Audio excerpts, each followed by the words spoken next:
And now, without further ado, it's my pleasure to introduce Tejas again. We've shared the stage numerous times. He is the guru of 5G at Accenture, and I will turn it over to him now for his presentation today. Thanks very much, Rob. Appreciate the time. As you said, we at Accenture have been really privileged to be working with CWTA over the last few years on a number of white papers and studies, and then this one is no different. We're excited about the collaboration we've had in terms of looking at investing in Canada's digital infrastructure and really the economic impact of wireless to wireless and wireline broadband has had, both over the last couple of years, and then of course the impact it's going to have over the next few years as we look at post-COVID recovery. I just wanted to kind of provide some highlights in terms of the report itself, and look at it from a number of different sections as a summary and an overview, right? Building on kind of previous CWTA reports, this study, as you said, is really focused on both wireless and wireline as facilities-based infrastructure investments to keep Canadians connected during COVID. And when we reflect back, the report looks at 2019, where was the Canadian economy? It was experiencing a modest growth of 1.6%. What did the output of the Canadian telecommunications industry value chain grow? It grew by 2.6%.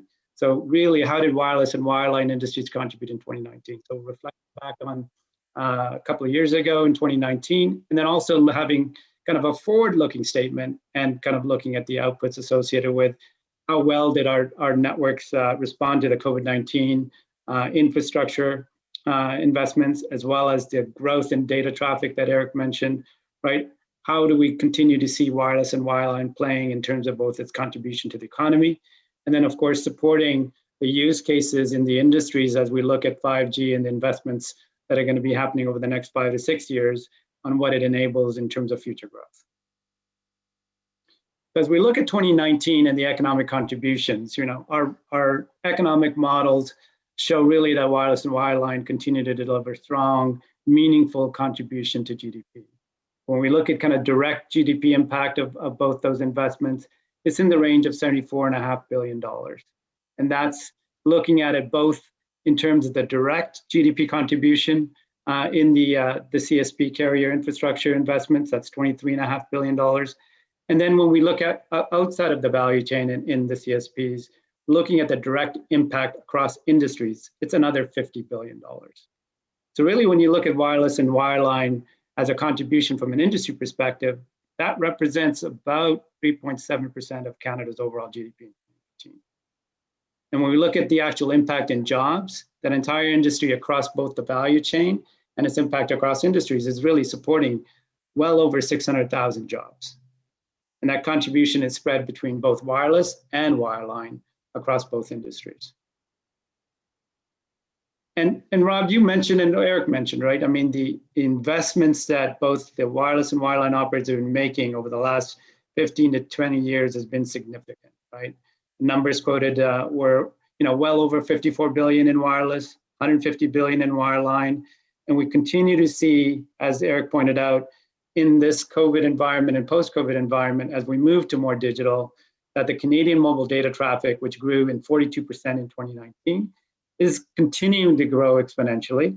And we're going to have to make continued investments in both the wireless networks, moving towards the evolution into 5G, but also supporting not only the 33 million wireless subscribers we have in Canada today, but as we look at more and more connected devices and more kind of innovation going on in the network infrastructure space, looking at cloud, edge coming into play, that there's going to be increased investments in the coming years, right? And our previous reports in CWTA, when we talked about the impact of what 5G would have, we had highlighted that the wireless infrastructure providers are going to be investing an additional $26 billion in 5G technologies, which would drive additional growth and additional jobs. So when we look at kind of 2019 and we move forward into the COVID response and the recovery, we highlighted in the middle, right, the acceleration in terms of the transition and the dynamic nature of traffic moving from urban to suburban, moving from an office environment into a home environment, and what that really did to really put pressure on our infrastructure, both from a digital perspective and a network perspective. And as Eric mentioned, and we mentioned, 64% of consumers really think COVID home broadband was the most important aspect of it. We also mentioned that 90% of consumers felt that the carriers exceeded their response expectations. And as we look at kind of the future, the digitization of commerce that Eric highlighted, the rise in kind of cloud and edge computing is going to be key in terms of where do we make our next investments.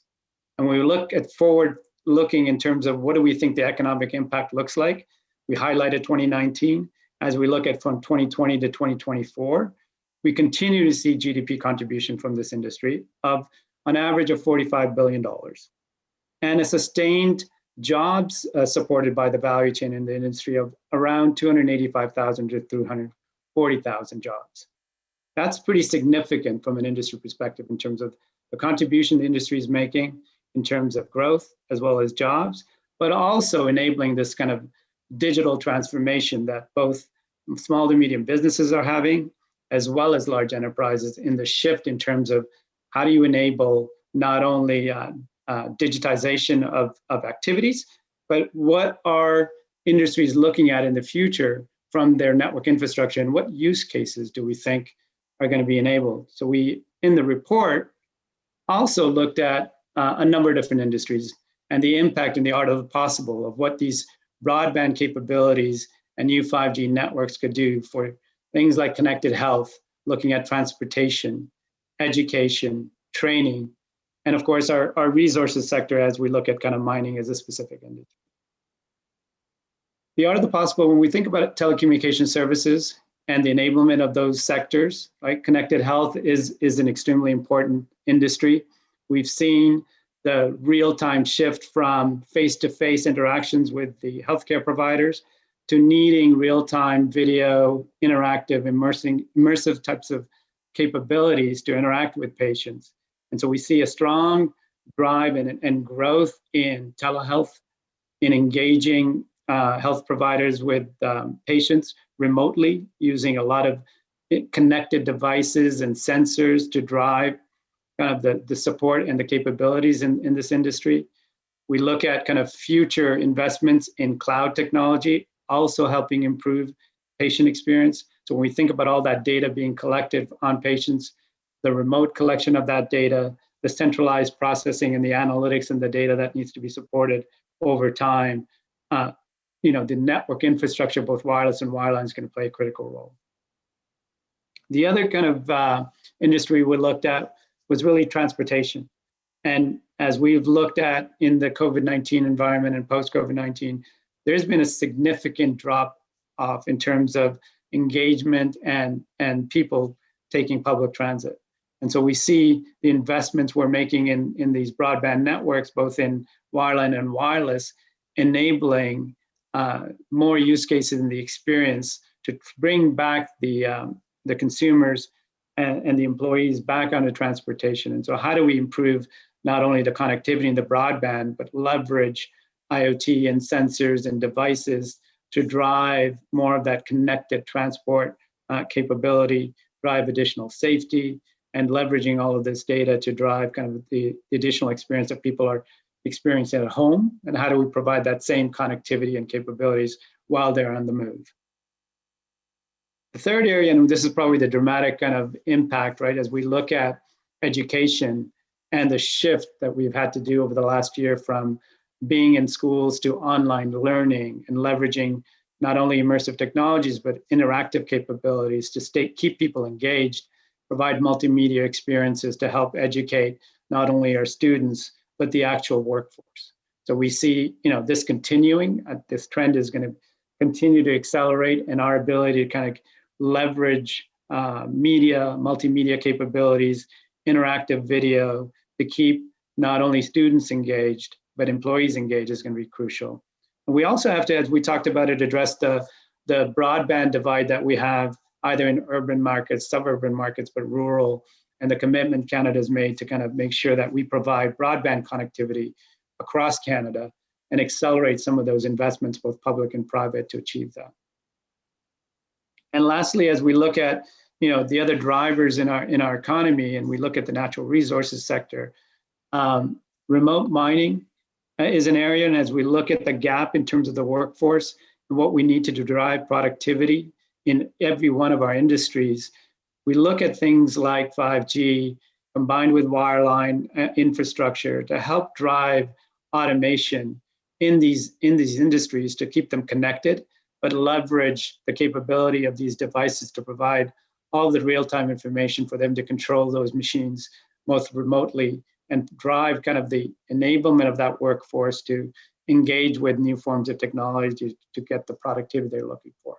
So every single industry that we've talked to and we've looked at, in this environment, most of them have looked at kind of the digital transformation. They all wish they had moved faster, more aggressively.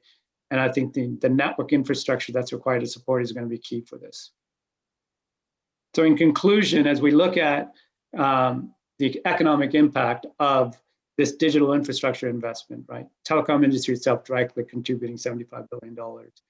We all talked about how COVID really unleashed and look at how critical this infrastructure is for us to keep engaged, connected, and continue to work and advance our society and our economy. And of course, as we look in the future, we're looking at 5G and other next-gen technologies like cloud and edge, really unlocking the next generation of innovation for use cases in all these industries. Now, I would conclude, where do we go from here, right? We're looking at both public and private investments. We talked about the investments the carriers are making in the infrastructure, and of course, the public sector as well, promoting funds to help accelerate the adoption of technology. So a stable regulatory environment is key. Understanding and making sure that as we're making these investments in technology, that there's this, return on invested capital. And there's a lot of capital being invested in this country as we look at kind of the next generation of technologies. And then, of course, identifying green lighting projects that have been identified in programs. We'll talk a little bit more about it in our Q&A, but, there are these funds that are available in the infrastructure side that we need to unlock and accelerate. And of course, lastly, as we move from the urban to suburban, it's been more and more critical in this environment to make sure that the rural connectivity and the divide that's there gets closed at a more accelerated pace.